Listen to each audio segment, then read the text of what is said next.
నమస్తే, నేను మీ నగేష్.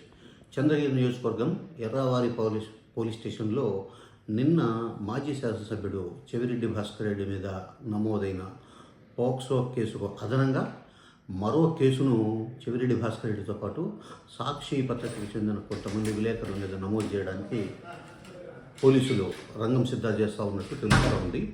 అంటే ఈ కేసులో భాస్కర్ రెడ్డితో పాటు మరికొంతమందిని చేర్చి వారిని అరెస్టు చేయడం కోసం పోలీసులు ప్రత్యేక బృందాలను ఏర్పాటు చేసినట్లు సమాచారం అందుతోంది. అయితే ఈ వ్యవహారంలో ఆ రోజు సంఘటన జరిగిన రోజు చెవిరెడ్డి భాస్కర్ రెడ్డి ఆ బాలిక మీద అత్యాచారం చేశారనో దాడి చేశారనో ఎక్కడ మాట్లాడలేదు, ఆ రోజు కానీ ఆ తర్వాత కానీ. సో వాళ్ళ పార్టీ వాళ్ళు మాట్లాడినారు కొంతమంది. దీన్ని బేస్ చేసుకొని దీనికి కారణం భాస్కర్ రెడ్డి అని చెప్పేసి చెవిరెడ్డి భాస్కర్ రెడ్డి మీద కేసు పెట్టడం అనేది పార్టీ చాలా సీరియస్గా తీసుకుంది. ఇందుకు సంబంధించి తన పరువుకు భంగం కలిగించారు పోలీసులు.